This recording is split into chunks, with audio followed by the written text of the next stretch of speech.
आप सभी देशवासियों को गणतंत्र दिवस अर्थात रिपब्लिक डे की ढेर सारी शुभकामनाएं। हम ये समझते हैं कि इंडिपेंडेंट डे, संविधान दिवस और रिपब्लिक डे सब में क्या अंतर होता है, इसको थोड़ा बारीकी से समझते हैं। और संविधान को 2 महीने लेट क्यों किया गया, बना के उसे लागू क्यों नहीं किया गया था, 2 महीने बाद क्यों लागू किया गया। देखिए, 15 अगस्त 1947 को हम आजाद हो गए, हम अंग्रेजों से आजाद हो गए। हालांकि उस समय भी हमारे ऊपर फ्रांस का कब्जा था और पुर्तगालियों का कब्जा था। तो वो लोग पुर्तगाली फाइनली 1961 में गए सब, गोवा को आजाद करके। सबसे बाद में गोवा आजाद हुआ है। तो हम लोग तो आजाद हो गए थे, लेकिन बात यहाँ ये आती है कि आजाद हम अंग्रेजों से हो गए थे, लेकिन हमारे ऊपर किसी का शासन ही नहीं था। तो हमारे ऊपर कौन शासन करेगा, ये कोई डिसाइड नहीं था। इसलिए 15 अगस्त 1947 को हम आजाद हो गए थे, इसलिए उस दिन हम आजादी दिवस, इंडिपेंडेंट डे मनाते हैं।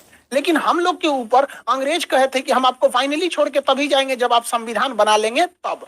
तो हम लोग संविधान 1946 से 1949 के बीच में बनाए, जो फाइनली बन के तैयार हुआ 26 नवंबर 1949 को। इसलिए 26 नवंबर 1949 को हम कहते हैं संविधान दिवस। तो आजाद हो गए, संविधान हो गया यहाँ पे। लेकिन जब तक ये संविधान लागू नहीं हो जाता, हम कैसे कहेंगे हमारे ऊपर किसका शासन चल रहा है। रियलिटी में देखिएगा हमारे ऊपर किसका शासन है, संविधान का। सुप्रीम कोर्ट, प्रधानमंत्री, राष्ट्रपति, नीचे से ऊपर तक सब संविधान के अधीन काम करते हैं। तो संविधान बन गया था लेकिन लागू ही नहीं हुआ था। इसे 2 महीना बाद लागू किया गया। 26 नवंबर 1949 से 2 महीना जोड़ेंगे तो वो 26 जनवरी 1950 हो जाएगा। जिस दिन संविधान लागू हुआ उस दिन हम लोग मनाते हैं रिपब्लिक डे। और रिपब्लिक डे का मतलब होता है भारत एक रिपब्लिक है, अर्थात यहाँ के राष्ट्रपति जो है वो खानदानी नहीं होंगे, वंशानुगत नहीं होंगे, बल्कि चुन के आएंगे। राष्ट्रपति और प्रधानमंत्री हम लोग के यहाँ चुन के आते हैं और इन्हीं लोग का हमारे ऊपर शासन रहेगा। इस वजह से जिस दिन हम आजाद हुए उस दिन को हम 15 अगस्त यानी स्वतंत्रता दिवस, इंडिपेंडेंट मनाते हैं। संविधान जिस दिन बनकर तैयार हुआ था कि उसको मनाते हैं 26 नवंबर को संविधान दिवस। लेकिन जिस समय हमारे ऊपर उस संविधान को लागू कर दिया गया, हम लोगों को संविधान के अधीन किया गया, उस दिन को हम मनाते हैं 26 जनवरी के रूप में, रिपब्लिक डे के दिन। यह हम टोटल मैटर ये समझिए कि इसे 2 महीना लेट क्यों किया गया था, ये समझना है। तो अब हम इतिहास में चलते हैं क्यों इतना लेट हुआ था। एक्चुअली जब द्वितीय विश्व युद्ध चल रहा था तो उस समय इंग्लैंड को बहुत ज्यादा क्षति हुई थी। जर्मनी ने धो दिया था, लंदन पर 15 दिन 15 रात बिना रुके बम गिराया था। तो इंग्लैंड की जनता जो थी युद्ध से पूरी तरह त्रस्त थी। वहां कंजर्वेटिव पार्टी की सरकार थी, विंस्टन चर्चिल प्रधानमंत्री थे। उसी समय विपक्ष में जो थे लेबर पार्टी की थी, जिसके नेता थे क्लीमेंट एटली। तो क्लीमेंट एटली ने कहा था कि अगर हमारी सरकार आएगी तो हम भारत को स्वतंत्र कर देंगे। तो भारतीयों ने भी उनका समर्थन किया था और क्लीमेंट एटली की जब सरकार बनी तो वो भारतीयों को स्वतंत्र करने के पक्ष में आ गए। उन्होंने अपने 3 कैबिनेट मंत्री, आप देखते होंगे भारत में भी कैबिनेट मंत्री होते हैं, जैसे रक्षा क्षेत्र के कैबिनेट मंत्री राजनाथ सिंह है, विदेश मंत्रालय के कैबिनेट मंत्री एस जयशंकर साहब है। तो अलग अलग कैबिनेट मंत्री होते हैं। तो उन्होंने अपने 3 कैबिनेट मंत्रियों को भारत भेजा, जिसको 1946 में वो भारत आए थे, जिस वजह से इसे कहा गया कैबिनेट मिशन। अब ये कैबिनेट मिशन जो था इसमें 3 सदस्य थे। एक का नाम था क्रिप्स, अलेक्जेंडर और लॉरेंस। ये ट्रिक याद रखिएगा, एग्जाम में पूछता है। क्रिप्स, अलेक्जेंडर और लॉरेंस, ये 3 सदस्य थे। इसका लीडर कौन था, तो इसका भी ट्रिक है। एल से होता है लीडर, एल से हो जाएगा पैंथिक, लॉरेंस। तो लॉरेंस ही इसका लीडर था। एग्जाम प्रोस्पेक्टिव से इसे याद रखिएगा, डेट और किसमें कितने सदस्य थे। ये 3 लोग हैं, इन्होंने भारत को 3 बड़े काम करने को दिए। पहला, इन्होंने कहा कि आप अंतरिम सरकार बना लीजिए और अगले 5 सालों तक आप सीखिए कि सरकार कैसे चलाया जाता है। इसलिए आप देखिएगा हमारे यहाँ चुनाव, आजाद हो गए थे हम लोग 1947 में, लेकिन हमारे यहाँ प्रधानमंत्री का चुनाव हुआ 1951 में, बने प्रधानमंत्री 52 में। यानी ये 5 साल जो सरकार चली थी वो अंतरिम सरकार चली थी, हम लोग की ओरिजिनल सरकार नहीं थी। ये अलग टॉपिक है, इसको हम आपको एप्लीकेशन के क्लास में पूरा समझा दिए। मेन आते हैं संविधान पे। इसी कैबिनेट मिशन में इन लोगों ने कहा कि आप लोग अपना एक संविधान बना लीजिए, जब तक संविधान पूरी तरह से लागू नहीं हो जाता हम आप लोग की देखरेख करेंगे, जैसे लागू हो जाएगा हम चले जाएंगे। तो संविधान बनने की प्रक्रिया चालू हुई कैबिनेट मिशन के आधार पर। यहाँ पर 1946 से बने। अब ये संविधान कौन बनाएगा, तो इसके लिए इनडायरेक्ट इलेक्शन कराया गया, अप्रत्यक्ष निर्वाचन कराया गया और जो लोग चुन के आए थे उसे संसद के सेंट्रल हॉल में रखा गया। आज भी संविधान में आज भी भारतीय संसद में कोई परंपरा होती है, कोई शपथ ग्रहण लेता है या कोई विदेशी मेहमान आता है तो सेंट्रल हॉल में ही उसे बैठाया जाता है। तो सेंट्रल हॉल में बैठ के संविधान को लिखा गया था। संविधान सभा में जो इलेक्शन हुए थे, ये एग्जाम में अक्सर क्वेश्चन पूछता है, ये चुनाव अप्रत्यक्ष रूप से किया गया था।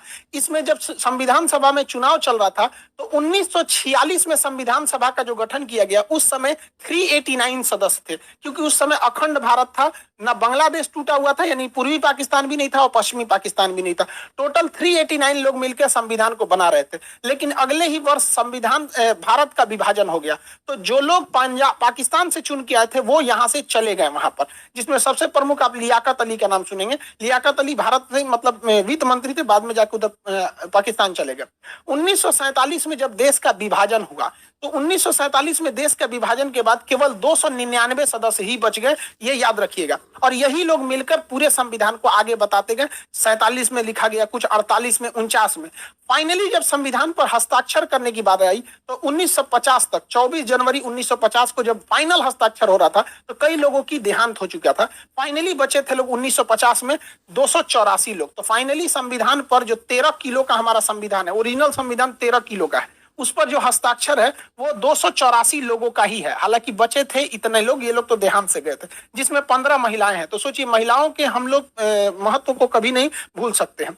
संविधान बना कैसे, तो इसके लिए अलग अलग कमेटी बनाई गई और उनकी जिम्मेदारी सौंपी गई कि आपकी ये कमेटी है, आपकी ये जिम्मेदारी रहेगी। राज्यों को कैसे चलाना है, ये राज्य कमेटी है, आप बताइएगा। तो अलग अलग करके ऐसे कुल 13 समितियों को बनाया गया था। 13 कमेटी बनी थी जो सहमति से अपना डिसीजन लेती थी, सर्वसहमति से नहीं होता था। सहमति जिसमें ज्यादातर लोगों की सहमति है, वही डिसीजन को मान लिया जाता था। इस समितियों में सबसे प्रमुख जो समिति थी उसका नाम था प्रारूप समिति, इंग्लिश में कहते हैं ड्राफ्टिंग कमेटी।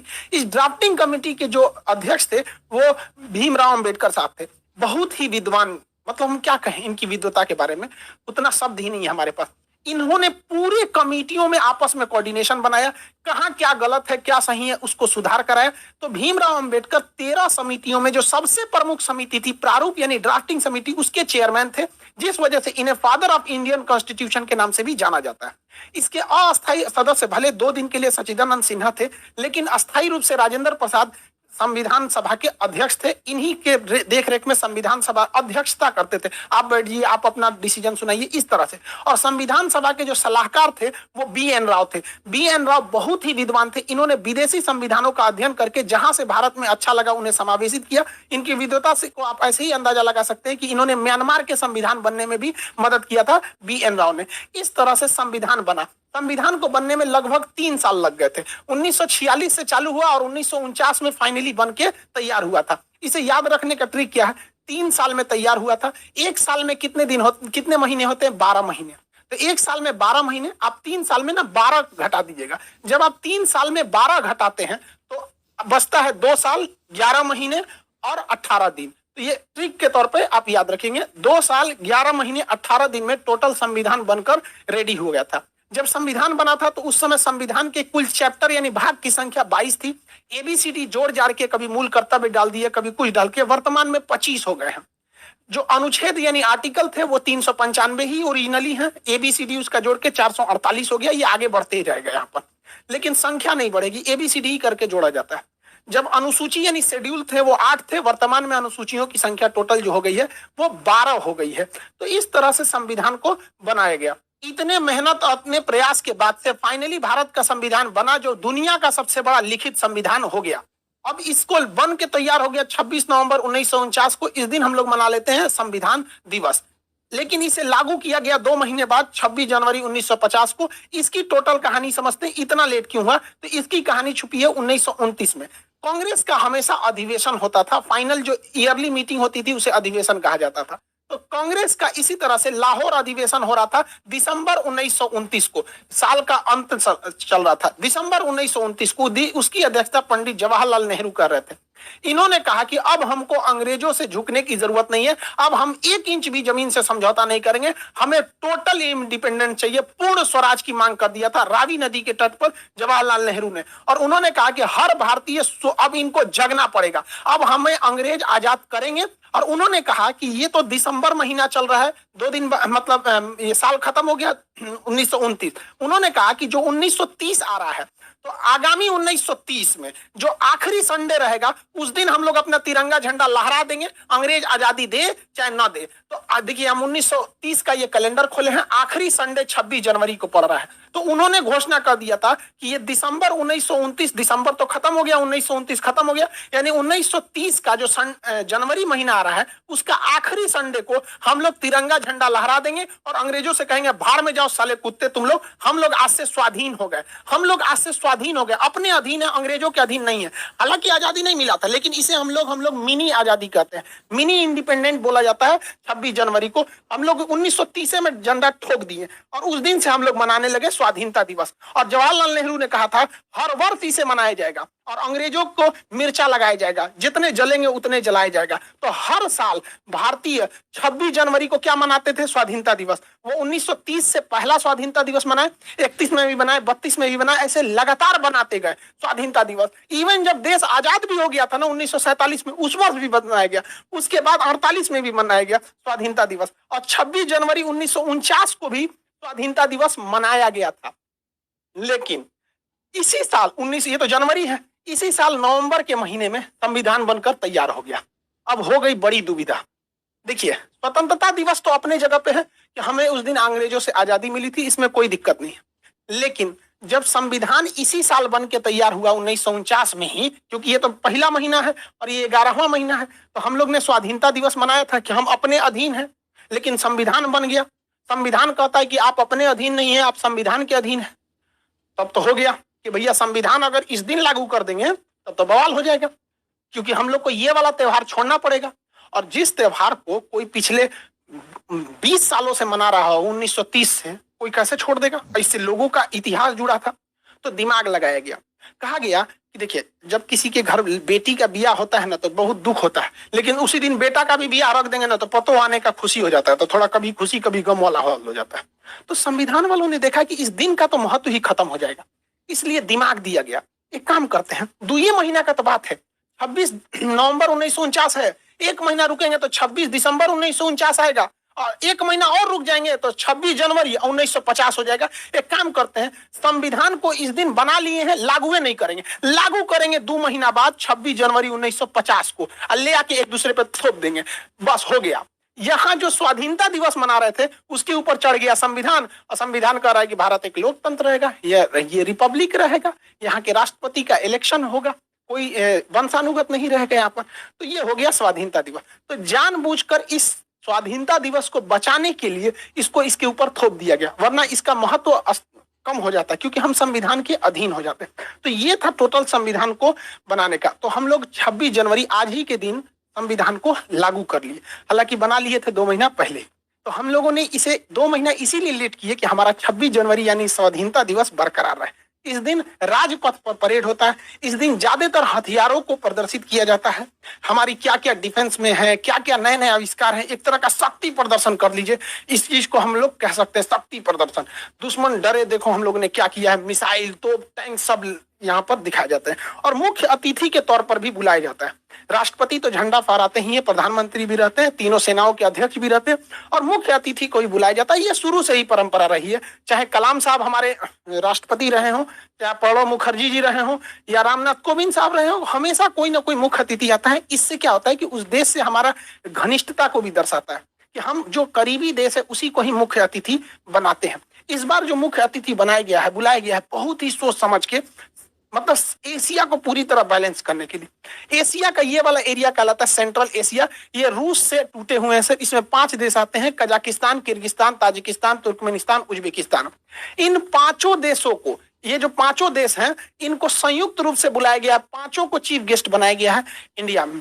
इतना महत्वपूर्ण है कि इसके रास्ते हम लोग पूरे यूरोप में जा सकते हैं, क्योंकि ईरान के चाबहार बंदरगाह से हम रेलवे लाइन यहाँ ले जा सकते हैं और यहाँ से पूरे यूरोप में एंट्री कर सकते हैं। तो ये सेंट्रल एशिया से हमारा रिलेशन बनाना बहुत जरूरी है।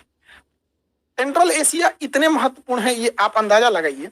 इस्लामिक ऑर्गेनाइजेशन की जो मीटिंग हो रही थी पाकिस्तान में, तो इन लोगों ने उसकी मीटिंग छोड़ के भारत की मीटिंग को अटेंड कर लिया।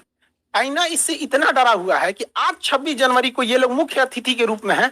चाइना कहा कि आप हमारे पास आइए ना 25 जनवरी को। तो ये कहा सर कि कौन सी खिलवाड़ समझे हैं, हम चीफ गेस्ट बने हैं, कैसे एक दिन में वहां चल जाएंगे, यहाँ चल जाएंगे, नहीं आ पाएंगे। तो चीन कहा कि ये तो गड़बड़ बात है, ये तो भारत के फेवर में चल जाएगा, सब गड़बड़ हो गया। कहा कि ठीक है, हम लोग जूम पे मीटिंग कर लेंगे, वर्चुअल मीटिंग। इतना डरा हुआ है। तो बहुत बेहतरीन मतलब फॉरेन पॉलिसी भारत की जा रही है, ये अच्छी बात है हमारा। तो आप ये समझ गए कि हम लोग को आजादी कब मिली थी? आजादी मिली हम लोग को 15 अगस्त 1947 को। देखिए, इस दिन देश बना नहीं, इस दिन देश आजाद हुआ। हालांकि कई लोग का 1498 में वास्को डी गामा भारत की खोज नहीं किया था, भारत पहुंचने वाले रास्ते की खोज किया था। भारत का कोई व्यक्ति नहीं बता सकता है कि भारत का प्रारंभ कब से हुआ, कोई नहीं बता सकता है, इसका कोई आरंभ नहीं है। हाँ, पाकिस्तान का जन्म जरूर हुआ था 14 अगस्त 1947 को। इससे पहले पाकिस्तान का कोई इतिहास नहीं है। पाकिस्तान के इतिहास की किताबों में यूरोप का इतिहास पढ़ाया जाता है, क्योंकि इनका अपना तो कोई इतिहास नहीं है। तो पाकिस्तान का इस दिन जन्म हुआ था और हम लोग को इस दिन आजादी मिली थी। तो जन्म और आजादी में अंतर होता है। हमारा जन्म नहीं हुआ। गीता में भगवान श्री कृष्ण ने कहा था कि जिसका जन्म हुआ है उसकी मृत्यु निश्चित है।